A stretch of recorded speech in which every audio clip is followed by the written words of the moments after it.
Thank you, Tim, and thank you everybody for having me here tonight. I love coming to these every year to see all the faces from the maths community who come out, and particularly to see the people who've become a very big part of my work family, and in many cases much more than my work family. Many of you have become personal friends, and it's so lovely to see you here still working in the maths community, still doing amazing things with maths students. I'd like to thank MASA, who have shown the SACE board, and particularly myself and my team, significant support over the years in terms of the direction that the SACE board are moving with in terms of the mathematics subjects. They do an amazing job. They reach out to me every year and check to see if there's anything that we can do that they can do to support us and to catch up with any of the latest news. So I am eternally grateful for that ongoing support that MASA provides. I've just popped up on the screen the faculty, the Science and Mathematics faculty. So at the SACE board, we still have a Science and Mathematics faculty, and there are 5 of us at the moment. So Wasim Negro, Ryan Byrne, Claire Hughes, Mike Ascombe are our education consultants who work with both the science and the mathematics community. Wasim and Ryan are both mathematics teachers, and Claire and Mike are certainly supportive of assisting the maths community when questions come through to us. I guess it's worthwhile just reminding you that the best way to get to the faculty is now via going through the Ask SACE team. Please note that they will send on to us questions that come in from you that are particularly about educational aspects. So send your queries in via Ask SACE. They come through to our inbox and we'll respond to them as quickly as we possibly can. Every year I know you guys love to see how you've been doing, and I think it's really affirming to see that in terms of your subjects there hasn't been much change in the numbers. So you're not necessarily dropping significant numbers, which I know is always something that you worry about. So well done to the maths community. You've actually managed to keep the mathematics subjects well and truly alive.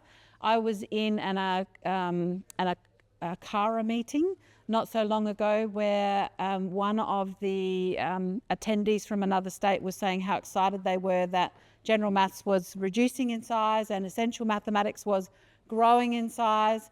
And I'd like to say I love the fact that our subjects are all holding their own and have got the cohorts doing the maths that best suits their capabilities and also gives them that stretch.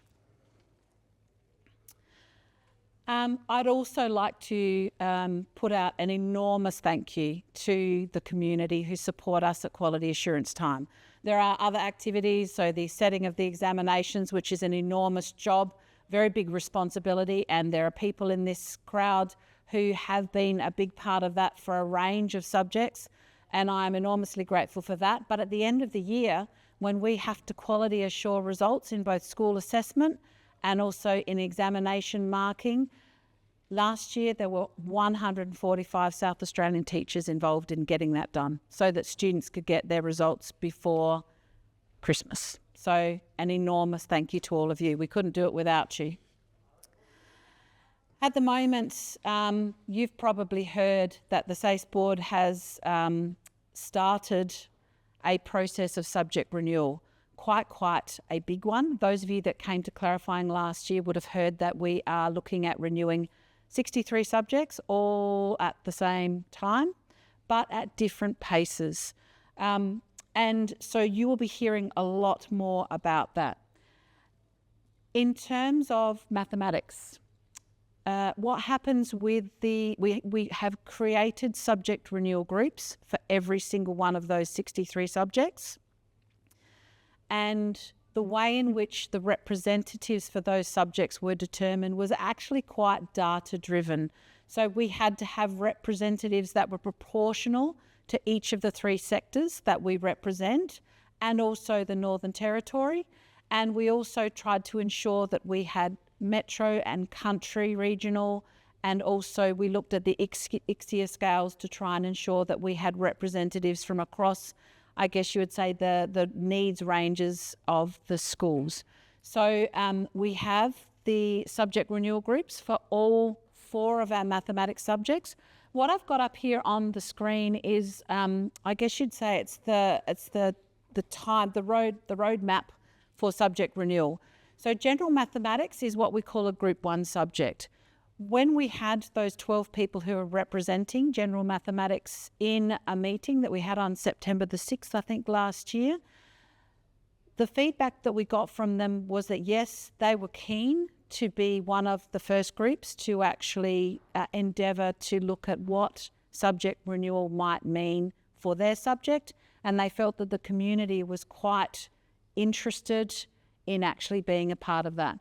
So the group 1 subjects start this year. In fact, we have a big meeting next Friday, and what will happen from that meeting is we will be moving towards those teachers working in their classroom to try different things out, to see what does the drivers, which I'll talk to you about in a moment, mean for general mathematics.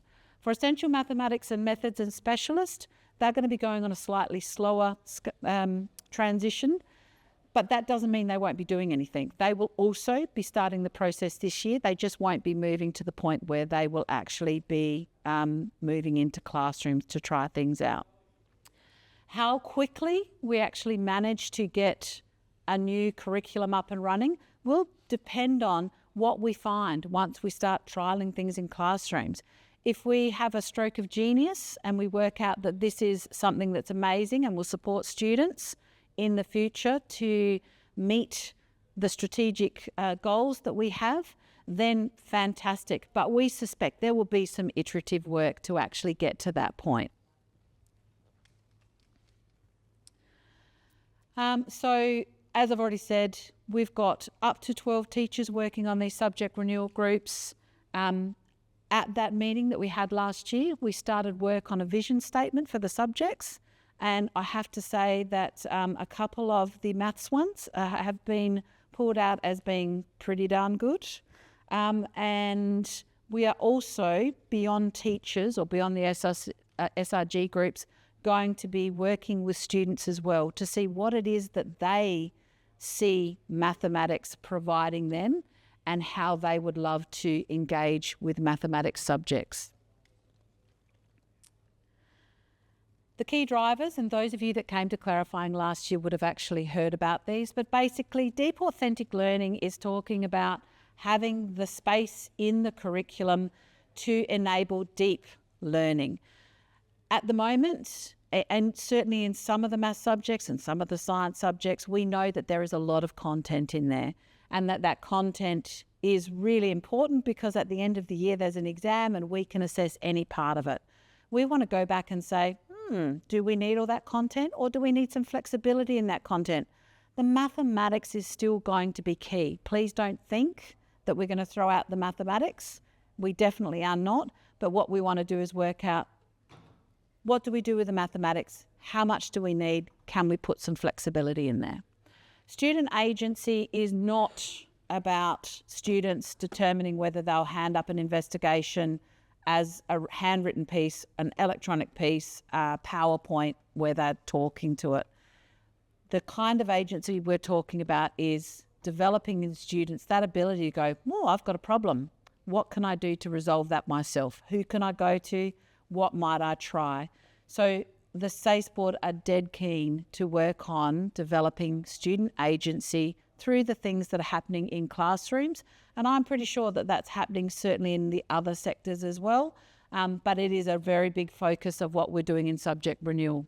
Natural evidence of learning is talking about the skills and abilities that we can see in students in the maths classroom, but we can't capture it in the way we currently capture evidence. And we can't quality assure it in the way we currently quality assure evidence. Those of you in schools who've heard about AIF and EIF, they are on their way with natural evidence of learning. So they're on their way with capturing it, they're on their way with assessing it.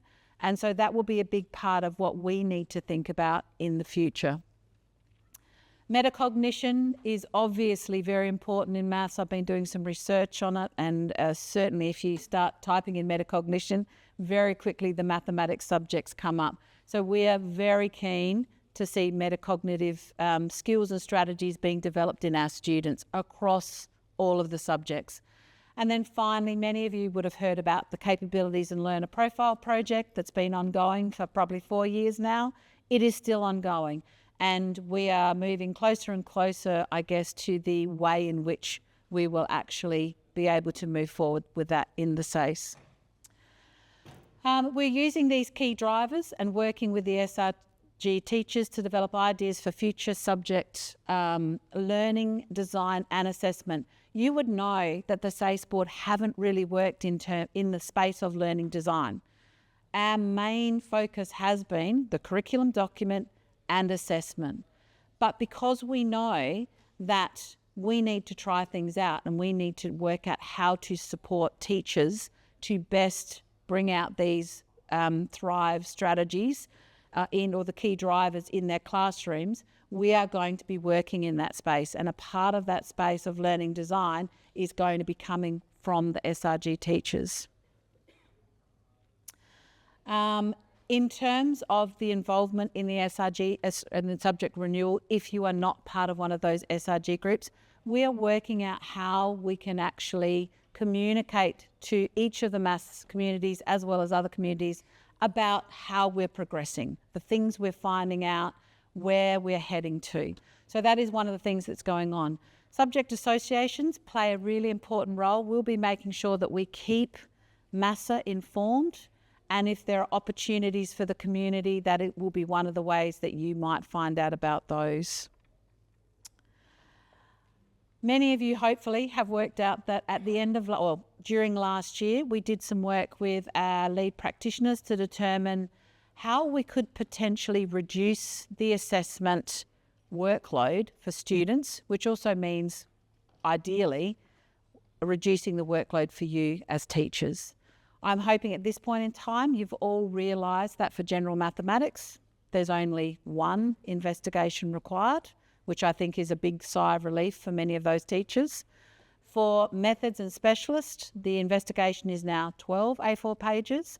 I've already had somebody ask me today, are we going to put up new materials in Plato for the investigations for those reduced page counts? And yes, we are. We're working on that at the moment. So you can look out for them sometime soon. And there were, for a couple of the subjects, a reduction in the maximum number of tasks.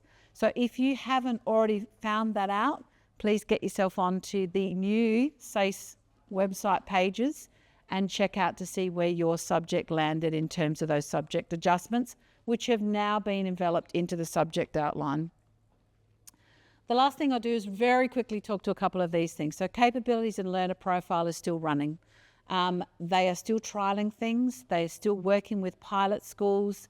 Each year they come up with additional things that they need to test, because by the time we roll it out across the system, we want to know exactly what it is that schools need to do, the workload on teachers, the workload or the changes that need to occur, and how we can actually capture that evidence.